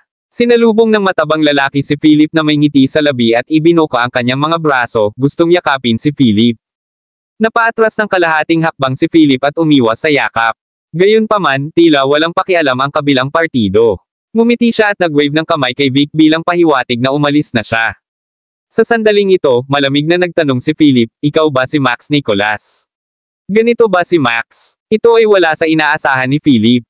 Hahaha. Tumawa ang matabang lalaki at umiling. Huminga siya ng kanyang tabako at sinabing, hindi, Mr. Clark, mali ang pagkakaintindi mo. Paano ako magiging Max? Ang pangalan ko ay Marvin Terry. Tawagin mo akong Marvin. Puno ng ngiti si Marvin, at ang 2 sexing babaeng nakabikini ay nakatayo sa likuran niya na napakalandi. Kumunat ang noo ni Philip at sinabing, gusto kong makita si Max. Kabanata 2518. Umiling si Marvin at sinabing, Mr. Clark, si Max ang big boss ko. Kahit wala akong karapatang makita siya, so how could you? Tsaka sa Kestor Manor, tanungin mo lang ako kung may kailangan kang malaman. Halika, maupo tayo at mag-usap. Sabi ni Marvin at niyaya si Philip na maupo. Si Philip ay hindi natinag at hindi umupo. Mahina lang niyang sinabi, there's no need for me to sit. 3 lang ang tanong ko. Sana masagot mo ako ng totoo. Ngumiti si Marvin, at ang mamantika niyang mukha ay kumikinang sa nakakatakot na liwanag. Tumalikod siya, naglakad papunta sa mamahaling sofa, at umupo. Umupo din ang 2 babae sa tabi niya at minasahe ang balikat niya. Tumawa si Marvin at sinenyasan ang kamay. Mr. Clark, I'm afraid it's not within the order of things to ask me 3 questions up front. Hindi ba kayong mga taga-silangan ang pinaka-partikular sa mga tinatawag na mga alituntuning ito? Malamig at mahigpit ang mga mata ni Philip habang sinusulyapan ang nakangiting si Marvin habang pinagmamasdan ang ayos ng suite. Pagkatapos, tinanong niya, anong mga kondisyon ang mayroon ka, kung gayon, Mr. Marvin? Tumawa si Marvin at huminga ng tabako habang sinasabing, matalino kang tao, Mr. Clark. Lahat ako ay tungkol sa patas na kalakalan. Dahil may gusto ka sa akin, kailangan mong bayaran ang presyo, syempre. Pagkasabi nun ay sinenyasan ni Marvin ang isang babae sa tabi niya, na may dalang maliit na box mula sa desk. Pagkatapos, binuksan ni Marvin ang maliit na kahon sa harap ni Philip. May isang bato na parang hiya sa loob. Kulay itim ito at kumikinang na may kakaibang kinang sa ilalim ng liwanag. Sa unang tingin, masasabi ni Philip na ang batong ito ay pambihira dahil ang bato ay maaaring sumipsip ng kapangyarihan ng mga tuntunin sa kanyang katawan. Buti na lang at agad na naputol ni Philip ang pagsipsip. Ngumiti si Marvin, iminuwestro ang itim na bato, at sinabi kay Philip, alam mo ba ang bagay na ito, Mr. Clark? Umiling si Philip at sinabing, ayoko. Hindi nagpatalo si Marvin tungkol sa bush at sinabing, ito ang hilaw na materyales para sa paggawa ng asensya ng buhay, ebony stone. Alam mo ba kung saan galing? Hindi rin ito alam ni Philip, ngunit malabo niyang hulaan ang lugar. Kaya naman, pansamantalang nagtanong siya, sa likod ng pinto. Ang mga mata ni Marvin ay kumikislap na may hitsura ng pagsang-ayon, at nagbigay siya ng isang thumbs up. Bingo! Oo, ang mga ebony na bato ay talagang mula sa likod ng pinto. Gayunpaman, higit sa lahat, ito ay matatagpuan lamang sa isang lugar, na kung saan ay ang Cockley Mountain sa iyong bansa. Cockley Mountain. Ito ay natagpuan sa Cockley Mountain.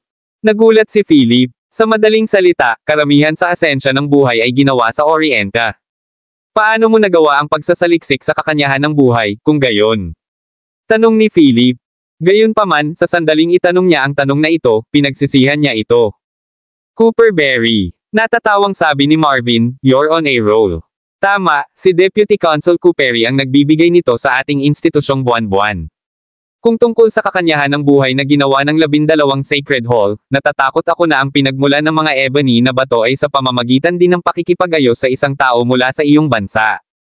Pagkatapos sabihin iyon, tiningnan ni Marvin ang ebony na bato sa kanyang kamay na may ngiti sa negosyo at sinabing, napakahalaga ng bagay na ito, 12-dosenang beses na mas mahal kaysa sa ginto.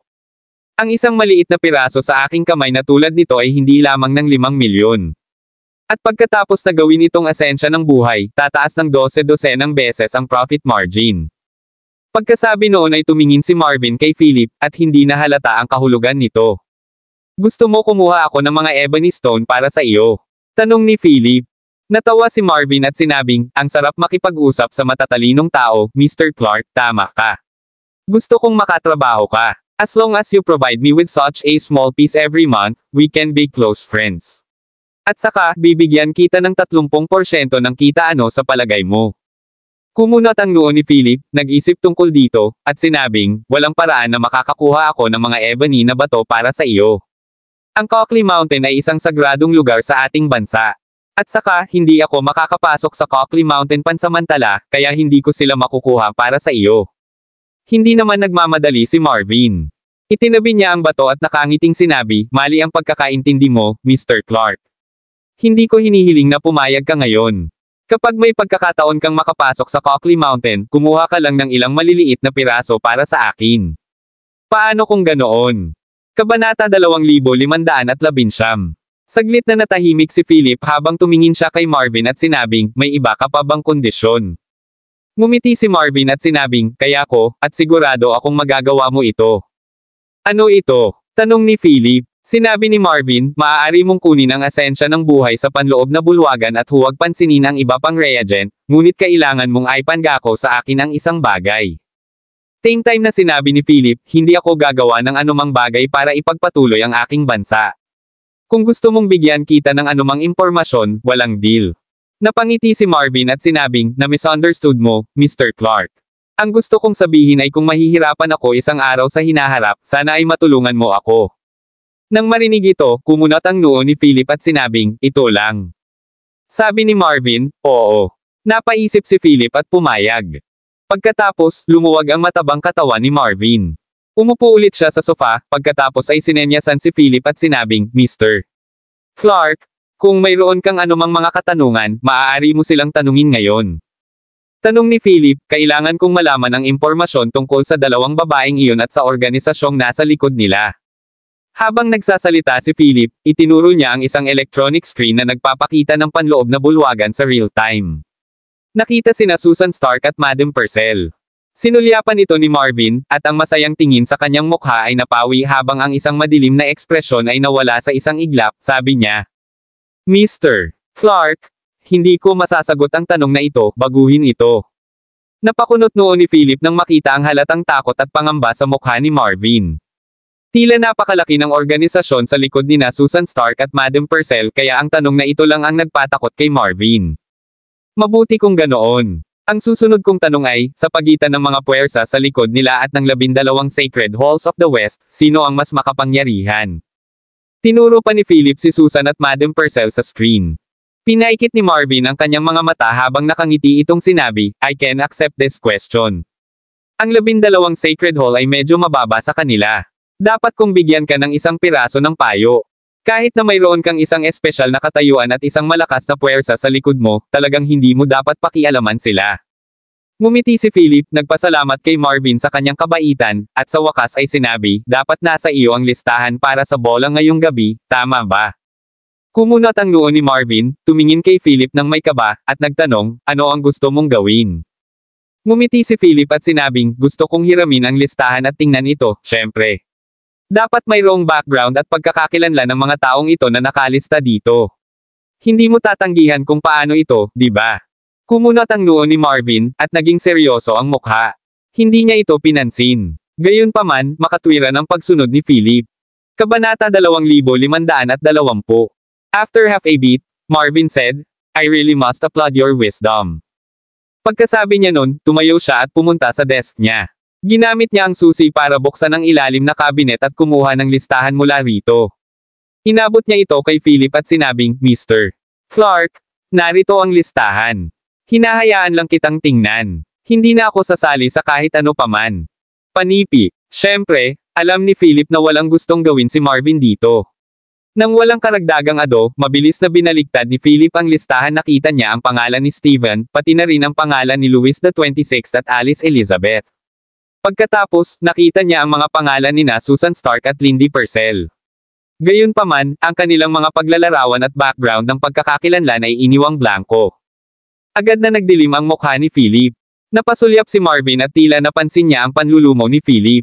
Pagkatapos mag-isip tungkol dito, nagkunwari siyang kumilos ng walang pakialam at ipinaalala, Mr. Clark, huwag mo lang tingnan ang kolum na iyon. Dapat mong tingnan ang huling kolum. Nang marinig ito, ibinaling ni Philip ang kanyang tingin sa huling kolum. Margot Pearson. Anong ginagawa ng pangalan niya dito? Nasa inner hall din ba siya? Gayunpaman, walang palatandaan sa kanya. Mukhang napansin ni Marvin ang pagkalito ni Philip at sinabing, galing sila sa isang organisasyon, pero may ginagawa si Madam Pearson at hindi siya nakadalo sa bola ngayong gabi. Iyon ang dahilan kung bakit sila dumating sa halip. Kung tama ang pagkakaalala ko, dumadalo si Madam Pearson sa isa pang underground trade fair sa Dunham kasama ang ibang babae. Nang marinig ito, agad na nagliwanag ang mga mata ni Philip. Tinitigan niya si Marvin at nagtanong, sinasabi mo ba na si Margot Pearson ay galing sa lugar nila? At pumunta siya sa Dunham kasama ang ibang babae ngayong gabi. Nagkibit balikat si Marvin at sinabing, tama. Tinanong ni Philip, kilala mo ba ang ibang babae at kung ano ang hitsura niya? Saglit na nag-isip si Marvin at tuluyang itinuro si Susan sa screen ng inner hall. Aniya, I met them once before. And if I remember correctly, medyo kamukha niya yung babae sa screen. Kung hindi ko lang napagmasdan, baka napagkamalan ko talaga sila. Kakaiba mang sabihin ngunit ang dalawang ito ay may parehong kilo. Ang pinagkaiba lang ay ang tingin sa kanilang mga mata. Excited na si Philip. Ngayon, maaari siyang maging 100% sigurado. Hannah Clark. Dapat si Hannah yon. Kasama ni Margot Pearson si Hannah. Bukod dito, si Margot ay mula sa organisasyong iyon. Oo, tama iyon. Ang Beauty Killers ay isang organisasyon na itinatag ng kanyang ina. Kung ganoon, ang Beauty Killers ba ang grupo ng mga taong nagpoprotekta kay Hannah? Maraming ideya ang pumasok sa isip ni Philip. Tumingin siya kay Marvin at nagdahilan. May importante pa akong aasikasuhin, kaya aalis na ako. Nang makitang nagmamadaling umalis si Philip, sinabi ni Marvin, Mr. Clark, huwag kang magmadali. Bibigyan kita ng huling payo. Mag-ingat at huwag masyadong magmadali. Ang ilang mga tao at ilang mga bagay ay dapat harapin ng dahan-dahan. Hinihintay kong dalhan mo ako ng mga ebony stone. Hindi tumigil si Philip at lumabas ng suite. Pagkaalis ni Philip, pumasok si Vic. Nag-aalinlangan siyang tumingin kay Marvin at nagtanong, "Boss, nilalabag mo ang aming mga patakaran sa paggawa nito. Kapag nalaman ng isang tao sa itaas, mananagot ka." Napangiti si Marvin, sinulyapan si Vic, at sinabing, "I've always believed that kindness begets kindness. Isa ito sa mga investment ko." Kumunat ang noo ni Vic at wala nang ibang sinabi kundi ang nagtanong, kung gayon, paano ang inner hall? Sabi ni Marvin, "The essence of life belongs to Mr. Clark." Nang marinig ang sagot, umalis si Vic sa suite. Pagkaalis ni Vic, umupo ulit si Marvin sa sofa at humitit ng tabako. Hawak ang ikot na bato sa kanyang kamay, ngumiti siya at sinabing, "Sana bigyan mo ako ng malaking timpla." Pagkaalis ni Philip sa suite, nakita niya si Fennel at ang iba pa sa inner hall. Sabi niya, "Sumama ka sa akin sa Dunham." "Dunham? Bakit biglaan?" Natarante si Fennel. Sinabi ni Philip, "Nasa underground trading market doon si Hannah." Tumayo si Steven sa sandaling ito, pinigilan si Philip at ang iba pa na aalis na, at sinabing, "Mr. Clark, huwag kang magmadali. Huli na para pumunta ka sa Dunham ngayon. Ang underground trade doon ay natapos sa kalahating oras na ang nakalipas. Gayunpaman, isang tao mula sa pamilyang Smith ang nagbabantay sa taong hinahanap mo." Kabanata 2521. Pinandilatan ni Philip si Steven at malamig na nagtanong, "Alam mo na siyang nasa Dunham?" Ngumiti si Steven at sinabing, "Huwag kang magalit, Mr. Clark. Kakakuha ko lang din ng impormasyon. Ang taong hinahanap mo ay lumitaw sa underground trading market sa Dunham, ngunit umalis siya ng nagmamadali. Ang aking mga tao ay nakakuha ng ilang mga pagbaril sa kanya ngunit sila ay itinapon sa landas nang sinubukan nilang habulin ang dalawang babae." With that said, nilabas ni Steven ang phone niya at kinuha ang mga photos na pinadala ng mga subordinate niya. Sinulyapan ni Philip ang mga larawan. May isang itim na limousine at dalawang babae na bumaba sa sasakyan. Isang kaakit-akit na babae ang nanguna, at kinumpirma ni Philip sa unang tingin na ito ay si Margot Pearson. Sa likod niya ay isang babaeng nakamaskara. Nakatikip siya mula sa itaas hanggang paa at protektado ng mabuti ng mga bodyguard. Gayunpaman, tila may napansin siya at sinulyapan ang hidden camera. Sa ganoong tingin, nakilala siya ni Philip sa unang tingin. Hannah Clark. Siguradong si Hannah iyon. Tiningnan ni Steven ang excited na tingin ni Philip at sinabing, "Mr. Clark, ito ay karagdagang impormasyon para sa iyo. Hindi kailangan ng salamat. Kung tutuusin, business partners tayo." Nagtaas ng kilay si Philip at ipinadala ang litrato sa kanyang mobile phone. Ibinalik niya ang cellphone kay Steven at malamig na sinabi, "Steven, kung gusto mo talagang makatrabaho ako, huwag kang magkaroon ng mga baluktot na ideya." Panipi. Mabilis na sinabi ni Steven, "Mr. Clark, na-misunderstood mo ako. Gusto lang talaga kitang maging kaibigan. Para igalang ka ni Mr. Buffer, mas makapangyarihan ka kaysa sa inaakala ko. Gusto kong makipagkaibigan sa mga katulad mo." Natahimik sandali si Philip at nagtanong, "Nasaan sila ngayon?" Umiling si Steven at kibot balikat na sinabi, "Hindi ko alam. Ang kanilang mga tao ay napaka-alerto, at ang aking mga lalaki ay nawala sila. Gayunpaman, tutulungan kitang bantayan sila." Pangit ang ekspresyon ni Philip. Matapos pumasok sa napakalaking bilog, hindi pa rin niya nakita si Hannah sa huli. Sa pagkabigo, umalis si Philip sa Kestor Manor kasama si Fennel at Vivi. Hinabol sila ni Moses. Sa pintuan, sumigaw si Moses, "Young Master Clark, hindi, dapat kitang tawaging Young Lord. May pag-uusapan ako sa iyo." Sinulyapan ni Philip si Fennel at Vivi bago sinenyasan si Moses na tumabi sa kanya. Kabanata 2522. Si Felipe at Moses ay humakbang sa isang tabi. Malamig na sabi ni Philip, "Ano ba? Isubo mo na lang. Sa palagay ko wala akong masyadong gagawin sa iyong pamilya Donley." Ngumiti si Moses at sinabing, "Young Patriarch Clark, ang yabang mo pa rin gaya ng dati. Putol ako sa paghabol, pagkatapos. Dapat nasa katawan mo ngayon ang source of kingship ng tiyuhin ko, di ba?" Spencer Donley. Kumunat ang noo ni Philip. Nagkibit balikat si Moses at nakangiting sinabi, "Young Patriarch Clark, huwag kang kabahan. Hindi kita tinutuligsa o humihingi ng anuman sa ngalan ng aking pang-apat na tiyuhin. Sinabihan niya lang akong ipasa sa iyo ang isang mensahe." "Ano ito?" tanong ni Philip. Bumantong hininga si Moses at sinabi, "Gustong sabihin ni Tio Spencer na huwag kang mahuhumaling sa kapangyarihan o kung paano mapapahusay ang pinagmulan ng paghahari. Kapag na-addict ka na dito, mahirap nang lumabas. Ang kapangyarihan ng pagiging hari ay isang pagsasabuatan at isang laro ng chess. Umaasa si Uncle Spencer na makikita mo ang core at asensya ng pinagmula ng pagiging araw at masira ang larong ito. Ang mga panlabas na puwersa, pagkatapos ng lahat, ay mga panlabas na puwersa. Sa huli, kailangan mo pa ring umasa sa sarili mo. Hindi talaga maisip ni Philip kung ano ang gustong sabihin ni Moses. Ikinawi din ni Moses ang kanyang mga kamay at sinabing, huwag mo akong tingnan ng ganyan. Hindi ko rin maintindihan. Walang sino man ang tunay na makakaunawa sa kanyang mga salita o kilos, ngunit dahil ibinigay niya sa iyo ang payo na ito, dapat mayroon siyang mga dahilan. Kumunat ang noo ni Philip at sinabing, salamat. Sabihin mo sa tiyuhin mo na alam ko ang gagawin, at pasalamatan mo siya sa kanyang payo. Pagkasabi noon ay tumalikod si Philip at bumalik kay Fennel at sa iba pa. Pagkatapos, umalis sila at bumalik sa pribadong estate ni Fennel sa Senador Donna. Nakaupo ang dalawa sa sala. Nagtanong si Fennel, pupunta pa ba tayo sa Donham? Nahirapan si Philip na magdesisyon at sinabing, kung hindi nagsisinungaling sa atin si Steven, malamang na wala tayong mahahanap kahit na pumunta tayo sa Donham. Tumango si Fennel at sinabing, maaaring mapagkakatiwalaan ang intelligence network ng pamilya Smith, ngunit medyo may dalawang mukha si Steven at hindi ganoon kadaling pagkatiwalaan. Tumango si Philip at sinabing, alam ko. Kung ganoon, nakapagdesisyon ka na ba tungkol sa kondisyong iminungkahi niya? Gusto mo ba talagang gumawa ng mga kaayusan para sa kanilang miyembro ng pamilya Smith na mag-aral sa Nonagon?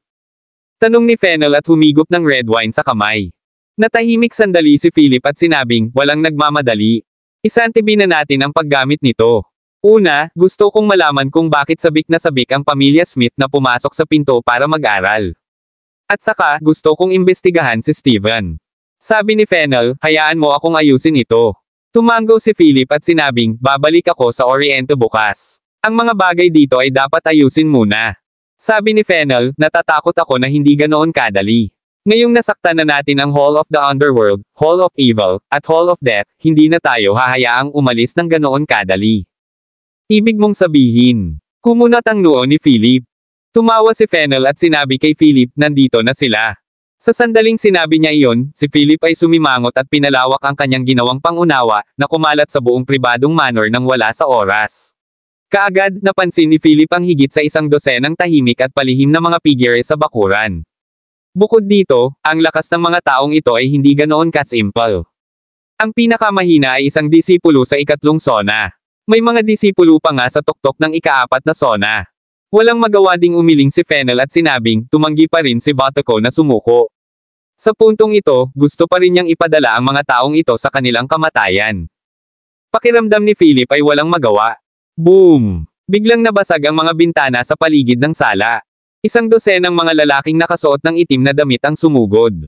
Hindi man lang nagtaas ng kilay si Fennel at malamig na sinabi, papasok sa sarili kong tirahan sa hating gabi ng ganito, ikaw ba ang habol sa buhay ko? Haha! Dam Easterner, matugunan ang iyong kapahamakan. Isang pandak na lalaki na may machete at mask ang tumawa ng masama. Siya lunge tulad ng kidlat, at ang machete swipe sa leeg ni Fennel. Kailangan lang nilang patayin ang dalawa para sa bounty na $50 milyong. Isang kapalaran. Gayunpaman, bago ang machete sa kamay ng lalaki ay malapit sa leeg ni Fennel, nakita niya ang mapang-asar na tingin ng kabilang partido sa kanyang mga mata habang itinaas ni Fennel ang kanyang kamay. Bang! Biglaan. Ang lalaking ito ay tinamaan mismo sa dibdib, at agad niyang naramdaman na nabasag ang kanyang sternum. Maging ang mga laman loob niya ay parang nabasag sa epekto ng suntok na iyon. Bang! Lumipad siya palabas at bumagsak ng husto sa lupa. Nagluwa siya ng ilang subo ng dugo at agad na namatay. Dahil sa counterkill na ito, medyo nataranta ang mga alagad ng assassin na nakapalibot sa sala. Masyadong nakakatakot. Isang suntok ang pumatay sa isang disipulo sa 3 sona. Hindi nagmamadaling sinabi ni Fennel, sino pa ba ang gustong sumubok? Ang bounty na ito ay hindi ganoon kadaling makuha. Kabanata 2523. Mahigit 100 ng assassin ang nakatayo sa bulwagan at nagpalitan ng tingin sa isa't isa. Ang lakas na ipinakita ni Fennel ay talagang ikinagulat nila. Sa isang galaw lang, isang alagad mula sa 3 sona ang napatay.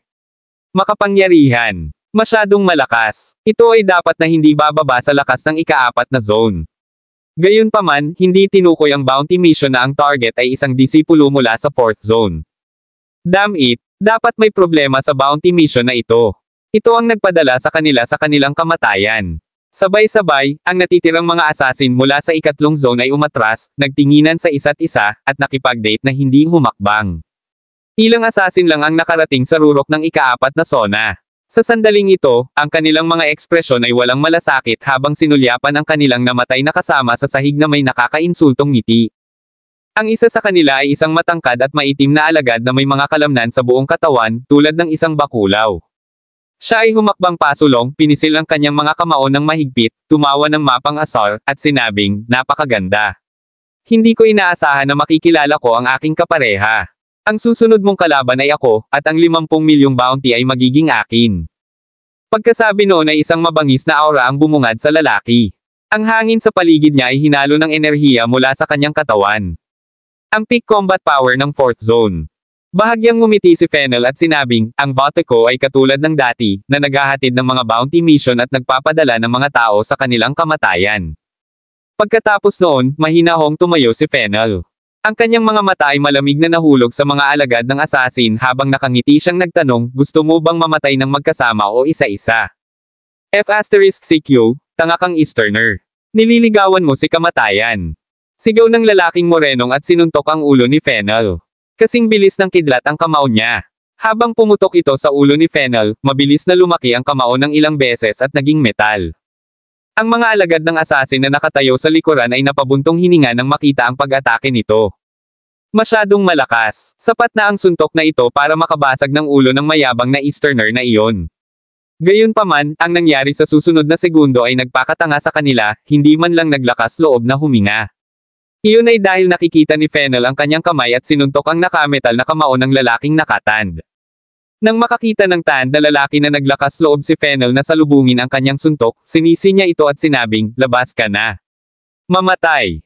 Bang! Dalawang kamao ang nagbanggaan at sumabog sa kagilahilalas na lakas at momentum.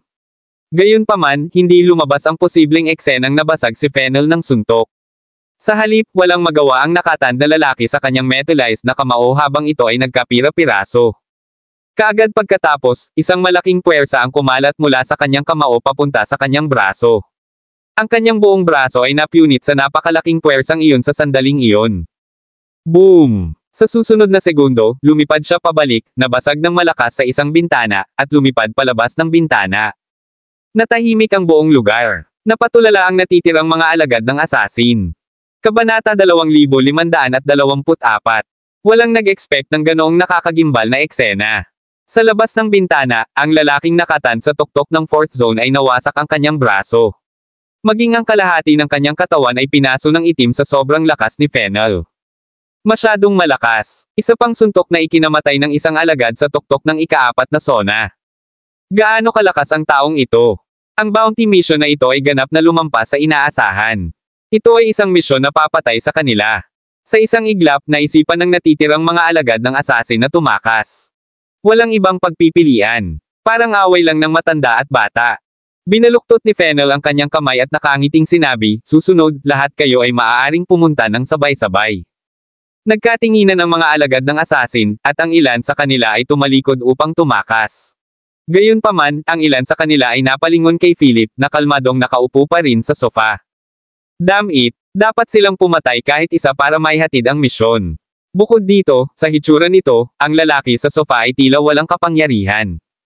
Sa sandaling iyon, ang natitirang mga disipulo ng assassin na may pinakamataas na lakas ng ikaapat na zone ay nagpalitan ng tingin sa isa't isa.